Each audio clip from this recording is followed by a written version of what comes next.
മറ്റൊരു വാർത്തയിലേക്ക് പോകുന്നത് നിയമസഭയിൽ ചട്ടലംഘനം എന്നതാണ്. പോലീസ് മേധാവി റവാദ ചന്ദ്രശേഖർ സഭാതലത്തിൽ എത്തി ഗവർണറെ സ്വീകരിച്ചു വരുന്നതിന് ഇടെയാണ് DGP എത്തിയത്. ഗവർണറെ നിയമസഭയിൽ സ്വീകരിച്ച പരിപാടിയിൽ DGP പങ്കെടുത്തതും ചട്ടലംഘനമാണ്.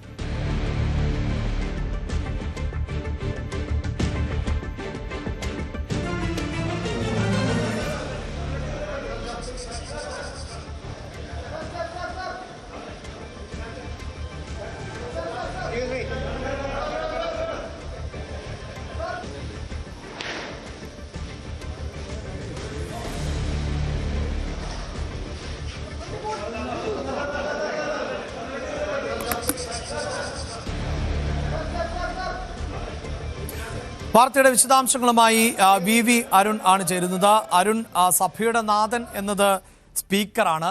സഭ നിയന്ത്രിക്കുകയും അതോടൊപ്പം തന്നെ സഭയിലെ മറ്റ് സംവിധാനങ്ങൾ, സുരക്ഷാ സംവിധാനങ്ങൾക്ക് പ്രത്യേകമായി സ്ക്വാഡും ഉണ്ട്.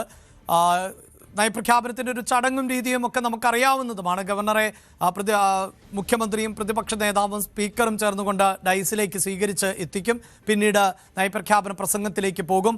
അവിടെ അതായത് നിയമസഭയുടെ സ്പീക്കറിൻ്റെ ഡയസിൽ എപ്പോഴെങ്കിലും 2 കസേരകൾ ഉണ്ടാകുന്നുവെങ്കിൽ അത് നയപ്രഖ്യാപന പ്രസംഗത്തിൻ്റെ സമയത്ത് മാത്രമാണ്. അവിടെ മാത്രമാണ് ഗവർണർക്കൊരു ഇരിപ്പിടം കൂടി എന്നത് നിയമസഭയുടെ ഡയസിൽ സാധിക്കുകയുള്ളൂ. ഇല്ല എങ്കിൽ അവിടെ നമുക്കറിയാം ഈ പ്രധാന ചെയർ, മറ്റ് സുരക്ഷാ ഉദ്യോഗസ്ഥരുണ്ട്, അത് മാറ്റി നിർത്തിയാൽ എന്നത്. അവിടേക്ക് ആര് വരണം പോകണം എന്നതിനുമൊക്കെ ചട്ടങ്ങളുണ്ട്. ഇവിടെ ഏത് തരത്തിലുള്ള ഒരു ചട്ടലംഘനം നടന്നതായാണ് നമുക്ക് മനസ്സിലാക്കാൻ സാധിക്കുന്നത്?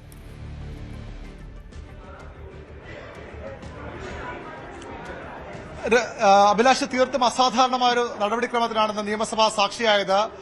ഗവർണറെ സ്വീകരിച്ച മുഖ്യമന്ത്രിയും പ്രതിപക്ഷ നേതാവും സ്പീക്കറും ഉൾപ്പെടെയുള്ളവർ ഗവർണറെ സ്വീകരിച്ച് സഭാതലത്തിലേക്ക് ആനയിക്കും. അതാണ് നയപ്രഖ്യാപന പ്രസംഗത്തിന്റെ പ്രധാന ചടങ്ങ്. അതിനു മുമ്പ് ഗാർഡ് ഓഫ് ഓണർ അടക്കം ഉണ്ടാകും.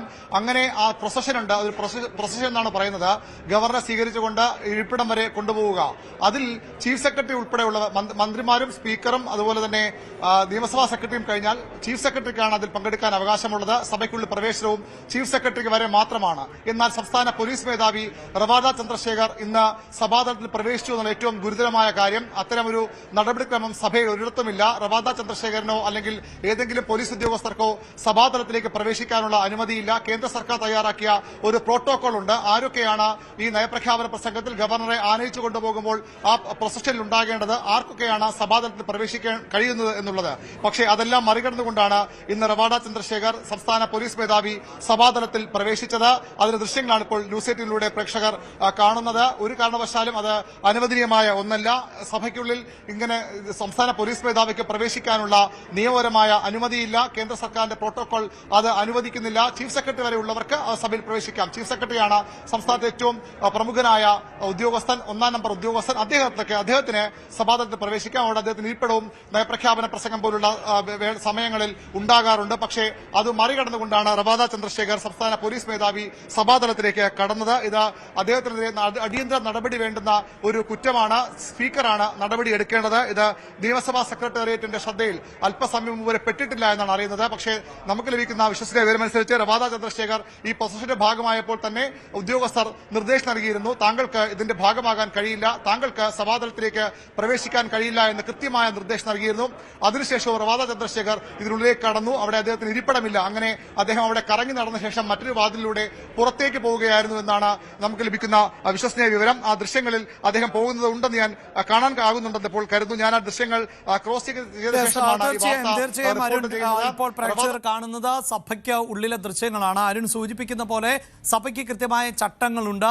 സഭയിലെ ഓരോ നടപടിക്രമങ്ങൾക്കും കൃത്യമായ ചട്ടങ്ങൾ ഉണ്ട്. അത് ഓരോ സഭയുടെയും നടപടിക്രമങ്ങൾ ഇത് സൂചിപ്പിക്കുന്ന പോലെ ഒരു ബജറ്റ് സമ്മേളനം തുടങ്ങുമ്പോൾ ഗവർണർ ആണ് നയപ്രഖ്യാപന പ്രസംഗം നടത്തുക. അവിടെ ഗവർണറെ സ്വീകരിക്കേണ്ട ഉദ്യോഗസ്ഥർ, ഗവർണർക്ക് സുരക്ഷ നൽകേണ്ട ഉദ്യോഗസ്ഥർ, അതിനുമൊക്കെ ചട്ടങ്ങളുണ്ട്. ഒപ്പം അരുൺ, നമുക്കറിയാമല്ലോ ഇത് റിഹേഴ്സൽ നടത്തിയിട്ട് ചെയ്യുന്ന ഒരു പ്രോഗ്രാമാണ്. നമ്മൾ കാണുന്നത് പോലെ ഈ നടന്നു വരുന്നതും സഭയുടെ ഡയസിലേക്ക് ഇരുത്തുന്നതും ഉൾപ്പെടെയുള്ള എല്ലാ കാര്യങ്ങളും, അത് പ്രധാനമന്ത്രിയോ അത് രാഷ്ട്രപതിയോ അതല്ലെങ്കിൽ ഗവർണറോ ഒക്കെ പങ്കെടുക്കുന്ന പ്രധാനപ്പെട്ട ചടങ്ങുകൾക്കൊക്കെ ഒരു റിഹേഴ്സലോ അല്ലെങ്കിൽ അതിൻ്റെ ഒരു ഡമ്മിയോ ഒക്കെ നേരത്തെ തന്നെ ഉണ്ടാകും.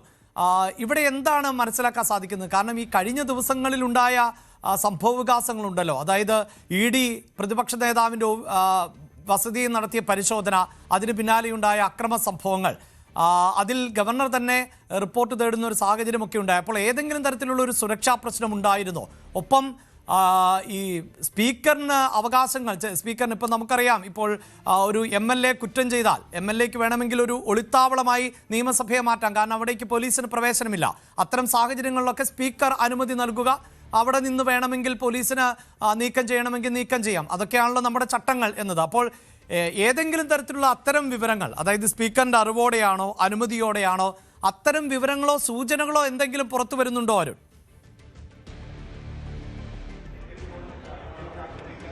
ഒരു അറിവോടുകൂടിയും അനുമതിയോടുകൂടിയും സംസ്ഥാന പോലീസ് മേധാവിക്ക് സഭാതലത്തിൽ പ്രവേശിക്കാൻ കഴിയില്ല, ഫ്ലോറിൽ പ്രവേശിക്കാൻ കഴിയില്ല. അതിന് നിയമസഭാ ചട്ടം അനുവദിക്കുന്നില്ല. ഈ നയപ്രഖ്യാപനത്തിന്റെ ഗവർണർ സ്വീകരിക്കുന്ന പ്രൊസഷൻ, അതിന് തന്നെ ഒരു കൃത്യമായ പ്രോട്ടോകോൾ കേന്ദ്ര സർക്കാർ തയ്യാറാക്കിയിട്ടുണ്ട്. ഉദ്യോഗസ്ഥർ ചീഫ് സെക്രട്ടറിക്കും വരെയുള്ളവർക്കാണ്, അതിന് താഴേക്ക് ചീഫ് സെക്രട്ടറിക്കും താഴ്ന്ന റാങ്കാണ് സംസ്ഥാന പോലീസ് മേധാവിക്ക്. അതിൽ താഴേക്കുള്ള ഒരു ഉദ്യോഗസ്ഥനും ഇത്തരത്തിൽ സഭാതലത്തിലേക്ക് കടക്കാൻ കഴിയില്ല. അതുതന്നെയാണ് ആ ചട്ടം. അത് മറികടന്നുകൊണ്ടാണ് ഈ സഭയ്ക്കുള്ളിലേക്ക് യൂണിഫോം ഇട്ട ഉദ്യോഗസ്ഥൻ പോലും, അതായത് കാക്കി വസ്ത്രം ധരിച്ച ഉദ്യോഗസ്ഥർ പോലും പോകാൻ പാടില്ല എന്നുള്ളതാണ് ചട്ടം. പക്ഷേ ഇത് അദ്ദേഹം റവാഡ ചന്ദ്രശേഖർ യൂണിഫോമിലല്ല, മഫ്തിയിലാണ്, അല്ലെങ്കിൽ അദ്ദേഹം സിവിൽ ഡ്രസ്സിലാണ് അവിടേക്ക് പോകുന്നത്. അദ്ദേഹം ഈ പ്രൊസഷനൊപ്പം ഉദ്യോഗസ്ഥർ, നമുക്ക് ലഭിച്ച സൂചനകൾ അനുസരിച്ച് ഉദ്യോഗസ്ഥർ അദ്ദേഹത്തിന് കൃത്യമായ നിർദ്ദേശം നൽകിയിരുന്നു. താങ്കൾക്ക് ഈ പ്രൊസഷന്റെ ഭാഗമാകാൻ കഴിയില്ല, സഭയ്ക്കുള്ളിലേക്ക് പ്രവേശിക്കാൻ കഴിയില്ല എന്ന കൃത്യമായ നിർദ്ദേശം നൽകിയിരുന്നു. ഒരു MLA അല്ലെങ്കിൽ പോലും മുൻ MLA-മാർക്ക് പോലും ഇത്തരത്തിൽ സഭയ്ക്കുള്ളിലേക്ക് പ്രവേശിക്കാൻ കഴിയില്ല എന്നതാണ് വസ്തു. അല്ലെങ്കിൽ സഭയിൽ അത്തരം സന്ദർശനങ്ങൾക്ക് സ്പീക്കർ പ്രത്യേക അനുമതി നൽകണം.